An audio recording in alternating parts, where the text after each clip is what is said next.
Hey there, hello.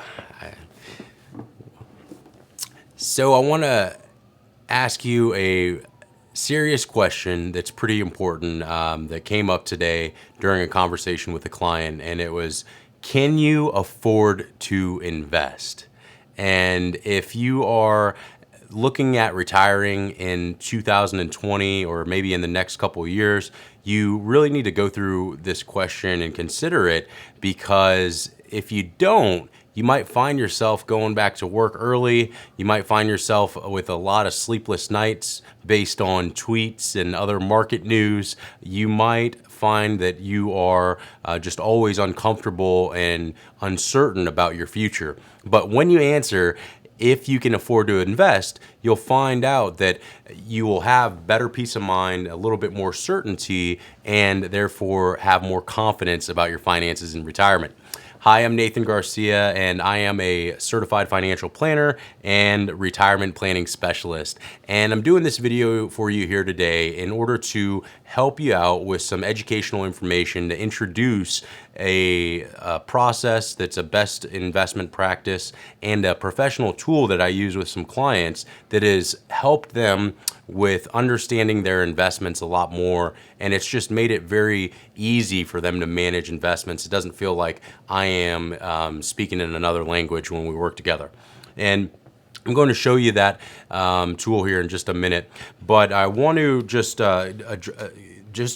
stick on this topic because you've seen over the past couple days a lot of different news that's come out that's kind of impacted the market itself, and that leaves people looking at their portfolio kind of concerned.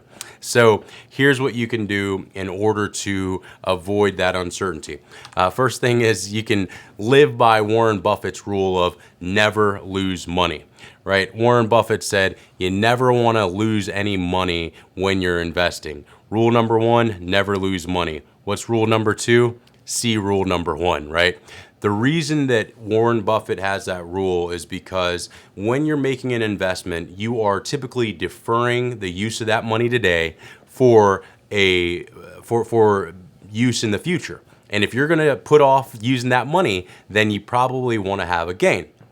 But the difficulty is that your emotions tend to become involved in your decisions to buy or sell a stock. And I want to give you an example here of a company. I thought that this was really interesting. CMG is Chipotle Mexican Grill, and you can look up that company by just typing in CMG. And I recommend, if you're going to do so, check out Finviz, FINVIZ.com. They're a great little tool for you.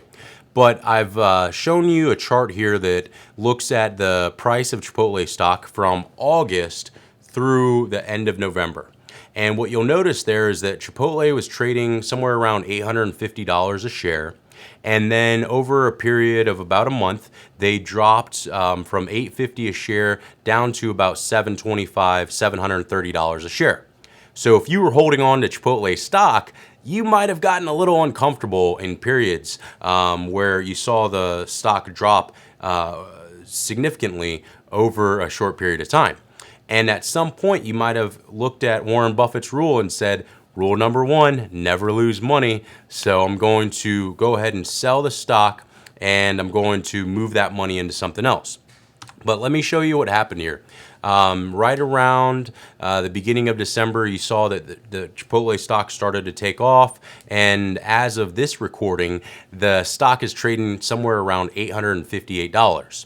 So over the period of, call it 6 weeks or so, the stock went from $720 a share up to about $860 a share.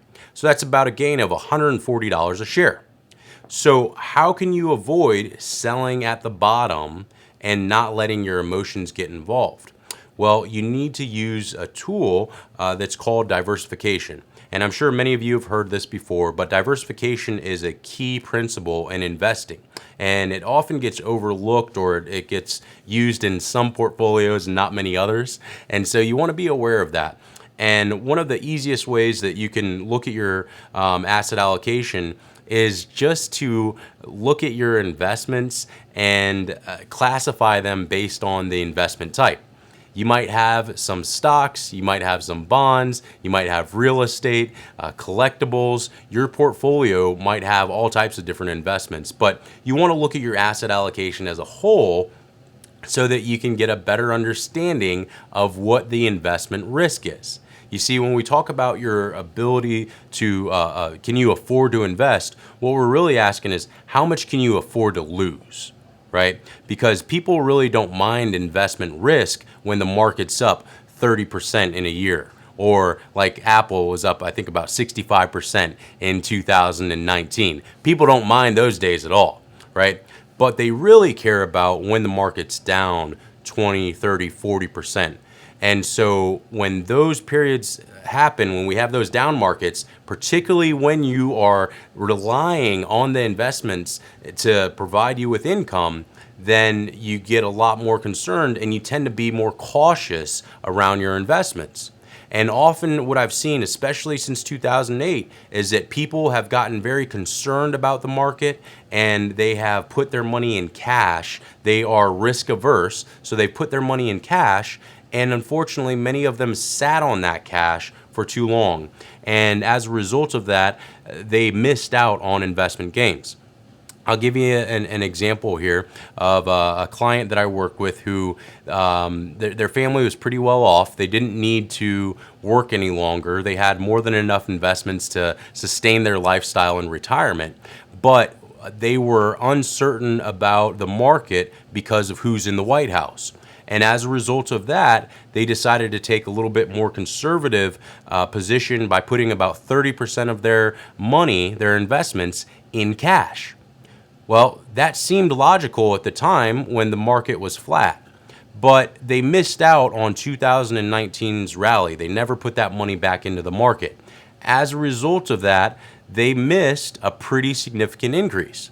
If 30% of their investment portfolio didn't return anything because it was sitting in cash, then they missed out on a pretty significant upside. You might say that they could have gotten 6-7% increase on that money, which is a good amount, to get.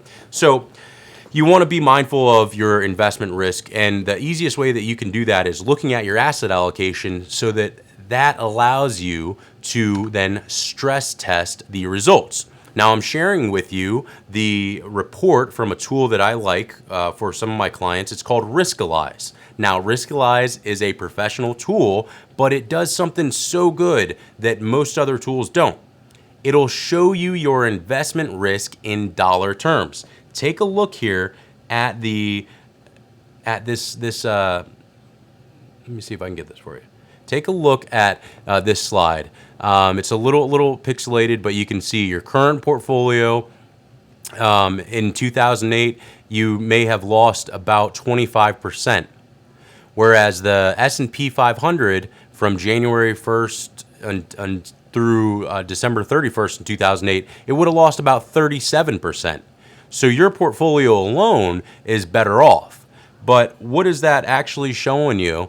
That I was telling you before is the dollar value of your investment risk. And that dollar value allows you to quantify your investment risk. And it allows you to say, am I comfortable, in this instance, am I comfortable with my current portfolio that could result in a $66,000 loss over a year? Well, if you have looked at your financial plan and you have married your investment strategy with your financial plan, then you should build a tolerance. You should know what the impact of losing $66,000 of your portfolio would do to your retirement. If you find out that by losing $66,000 that you will run out of money at, say, age 82, then that's probably too much investment risk. You probably can't afford to have that much investment risk. And so you may find yourself dialing that risk down a little bit.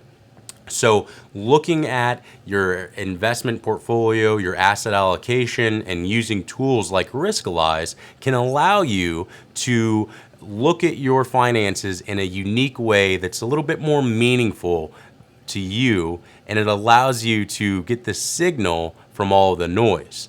at the end of the day, we all have a different preference on what keeps us comfortable, but something like this might be able to help you significantly. So if you find that that's the case, and you'd like to see a report like this for your own situation, then leave me, you can send me a message or you can leave me a comment below. And I wanted to invite you to an event that I'm doing on this upcoming Thursday.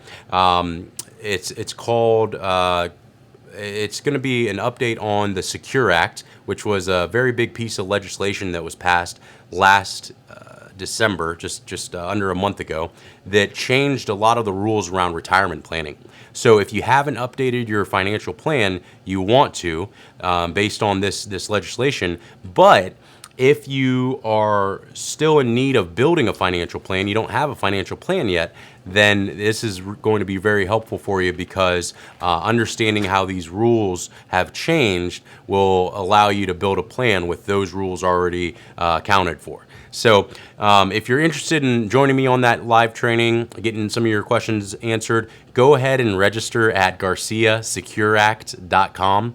It's a free training. It'll be about an hour long, and I'm going to just walk you through how the law changed and a couple different strategies that I think are worth reviewing for folks who are getting ready to retire this year or recently retired. This will be very helpful for you. So I want to thank you here for joining me, and if you ever want to get in touch with me, there's my contact information, and I hope that you have a great day. Thanks a lot.